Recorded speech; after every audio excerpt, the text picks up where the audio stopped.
Genesis 34.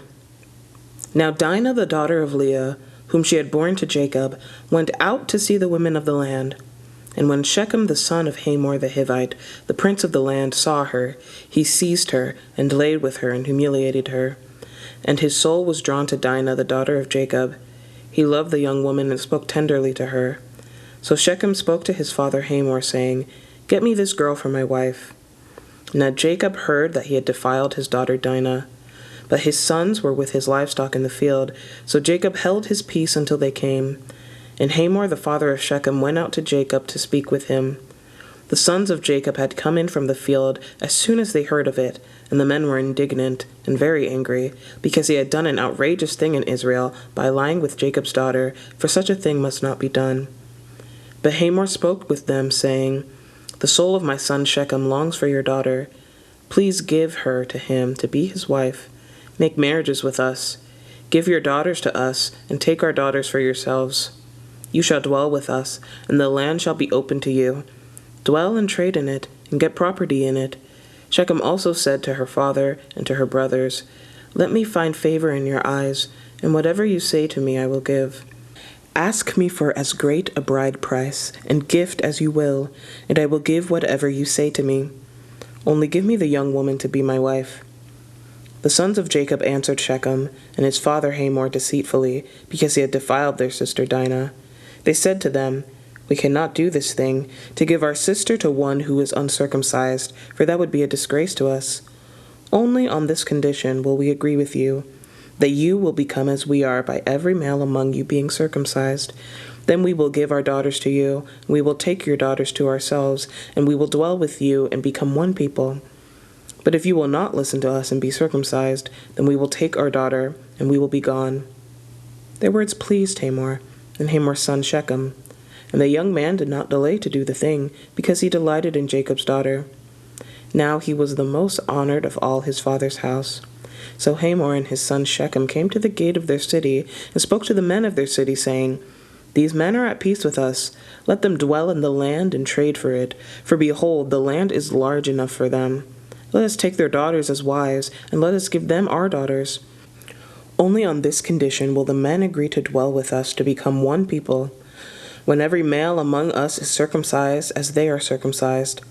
Will not their livestock, their property, and all their beasts be ours? Only let us agree with them, and they will dwell with us. And all who went out of the gate of his city listened to Hamor and his son Shechem, and every male was circumcised, all who went out of the gate of his city. On the third day, when they were sore, two of the sons of Jacob, Simeon and Levi, Dinah's brothers, took their swords and came against the city while it felt secure, and killed all the males. They killed Hamor and his son Shechem with the sword, and took Dinah out of Shechem's house and went away. The sons of Jacob came upon the slain and plundered the city, because they had defiled their sister. They took their flocks and their herds, their donkeys, and whatever was in the city and in the field, all their wealth, all their little ones and their wives, all that was in the houses, they captured and plundered. Then Jacob said to Simeon and Levi, You have brought trouble on me by making me stink to the inhabitants of the land, the Canaanites and the Perizzites. My numbers are few, and if they gather themselves against me and attack me, I shall be destroyed, both I and my household. But they said, Should he treat our sister like a prostitute? Genesis 35. God said to Jacob, Arise, go up to Bethel and dwell there. Make an altar there to God who appeared to you when you fled from your brother Esau. So Jacob said to his household and to all who were with him, Put away the foreign gods that are among you, and purify yourselves, and change your garments. Then let us arise and go up to Bethel, so that I may make there an altar to the God who answered me in the day of my distress, and has been with me wherever I have gone. So they gave to Jacob all the foreign gods that they had, and the rings that were in their ears. Jacob hid them under the terebinth tree that was near Shechem. And as they journeyed, a terror from God fell upon the cities that were around them, so that they did not pursue the sons of Jacob. And Jacob came to Luz, that is Bethel, which is in the land of Canaan, he and all the people who were with him. And there he built an altar, and called the place El Bethel, because there God had revealed himself to him when he fled from his brother. And Deborah, Rebekah's nurse, died, and she was buried under an oak below Bethel. So he called its name Allon-Bachuth. God appeared to Jacob again when he came from Paddan Aram and blessed him. And God said to him, "Your name is Jacob. No longer shall your name be called Jacob, but Israel shall be your name." So he called his name Israel. And God said to him, "I am God Almighty. Be fruitful and multiply. A nation and a company of nations shall come from you, and kings shall come from your own body. The land that I gave to Abraham and Isaac I will give to you, and I will give the land to your offspring after you." Then God went up from him in the place where he had spoken with him.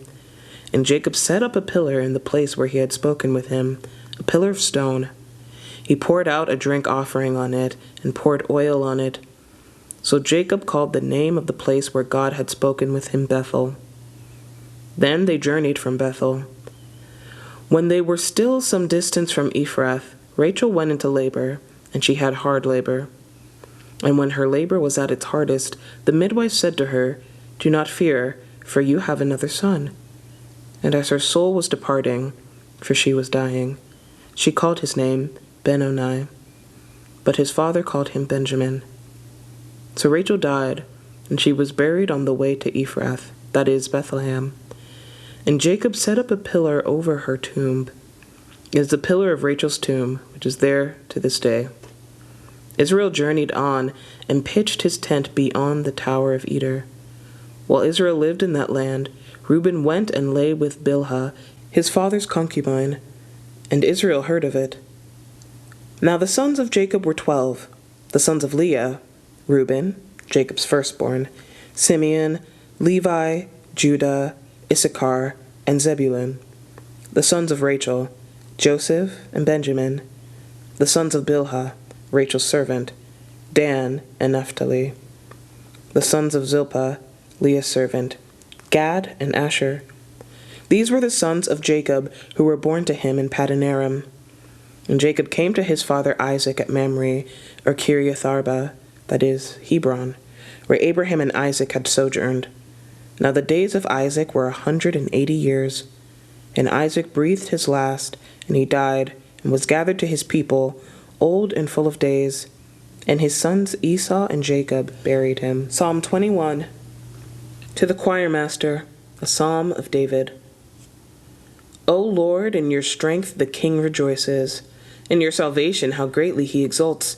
You have given him his heart's desire, and have not withheld the request of his lips. Selah. For you meet him with rich blessings. You set a crown of fine gold upon his head. He asked life of you, and you gave it to him, length of days forever and ever. His glory is great through your salvation. Splendor and majesty you bestow on him. For you make him most blessed forever. You make him glad with the joy of your presence. For the king trusts in the Lord, and through the steadfast love of the Most High he shall not be moved. Your hand will find out all your enemies. Your right hand will find out those who hate you. You will make them as a blazing oven when you appear. The Lord will swallow them up in his wrath, and fire will consume them. You will destroy their descendants from the earth, and their offspring from among the children of man. Though they plan evil against you, though they devise mischief, they will not succeed. For you will put them to flight. You will aim at their faces with your bows. Be exalted, O Lord, in your strength. We will sing and praise your power.